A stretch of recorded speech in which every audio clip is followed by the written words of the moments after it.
राजनीतिक बदकही में आज उस शख्स की बदकही जिसके दम पर मोदी जी 2014 और 2019 में प्रधानमंत्री बन सके।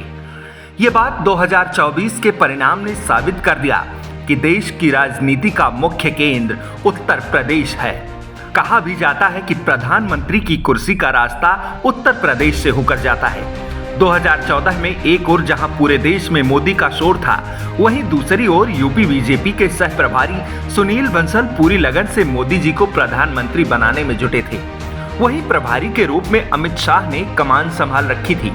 इस जोड़ी ने यूपी को भाजपा की 80 सीटों में से 71 सीटों पर जीत दिलाई थी।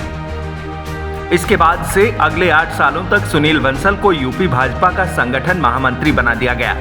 बंसल यूपी विधानसभा चुनाव 2017, लोकसभा चुनाव 2019 और यूपी विधानसभा चुनाव 2022 में भाजपा की प्रचंड जीत के सूत्रधार बने।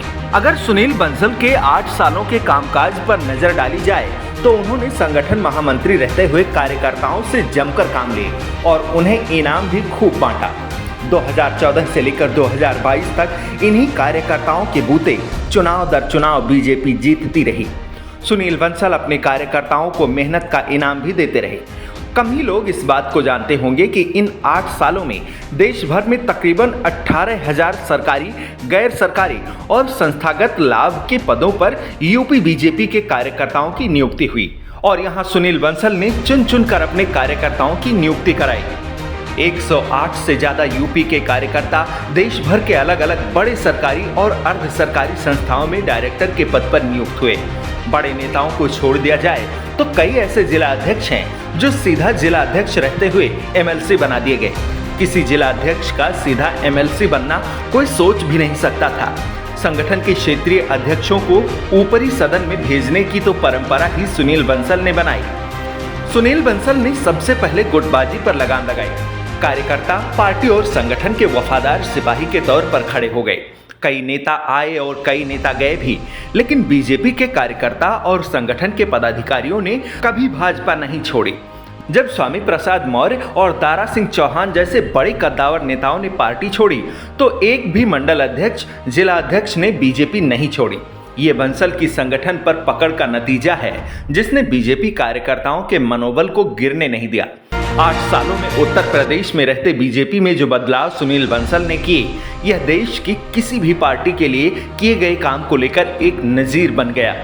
उत्तर प्रदेश में 2024 के लोकसभा चुनाव में बीजेपी ने 80 सीटों में से महज 33 सीट पर ही जीत दर्ज की, जबकि देखा जाए तो सुनील बंसल के नेतृत्व में बीजेपी को 2014 में 71 और 2019 में 62 सीटों पर जीत मिली थी, जबकि 2019 का चुनाव सपा और बसपा ने साथ मिलकर लड़ा था, जो कि उत्तर प्रदेश की राजनीति के हिसाब से बहुत टफ चुनाव माना जाता है। सपा का ओबीसी और बसपा का एससी वोटर्स पर गहरा प्रभाव है। ऐसे में यह चुनाव चुनौतियों से भरा हुआ था। फिर भी अपने संगठन कौशल के दम पर बंसल ने सबको चौंका दिया और मोदी जी की पूर्ण बहुमत की सरकार बनाने में अहम भूमिका निभाई। बंसल की अनुपस्थिति में 2024 में यूपी बीजेपी ने पहला चुनाव लड़ा, जिसके परिणाम भाजपा के लिए बहुत निराशाजनक रहे। जबकि इस चुनाव में बसपा अलग लड़ रही थी और सपा के साथ कांग्रेस लड़ रही थी। प्रदेश की समाप्ति की राह पर खड़ी कांग्रेस को इस चुनाव में नया जीवनदान मिला। कार्यकर्ताओं का मानना है कि यदि बंसल के हाथ में कमान होती तो मोदी की पूर्ण बहुमत की सरकार होती। सुनील बंसल का जन्म 20 सितंबर 1969 में राजस्थान में हुआ। उन्होंने छात्र जीवन से ही राजनीति शुरू कर दी थी। अखिल भारतीय विद्यार्थी परिषद के सदस्य के तौर पर उन्होंने राजनीति शुरू की। 1989 में वह राजस्थान यूनिवर्सिटी के महासचिव चुने गए।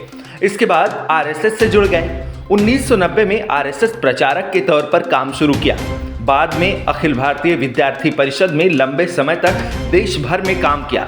फिर संगठन की योजना से प्रदेश के भाजपा संगठन महामंत्री और अब राष्ट्रीय महामंत्री के रूप में काम कर रहे हैं। सुनील बंसल का नाम राजस्थान विधानसभा चुनाव में भाजपा की बड़ी जीत के बाद खूब उछला था। हालांकि इस रेस में भजनलाल शर्मा बाजी मार गए। मोदी जब तीसरी बार प्रधानमंत्री बने तब उनके मंत्रिमंडल में जेपी नड्डा ने स्वास्थ्य मंत्री के रूप में शपथ ली।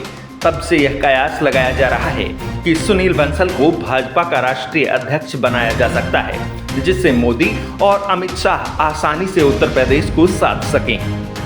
अगर आपको ये वीडियो पसंद आया हो तो लाइक और शेयर करें, साथ ही द बतकही लाइव को सब्सक्राइब करना ना भूलें।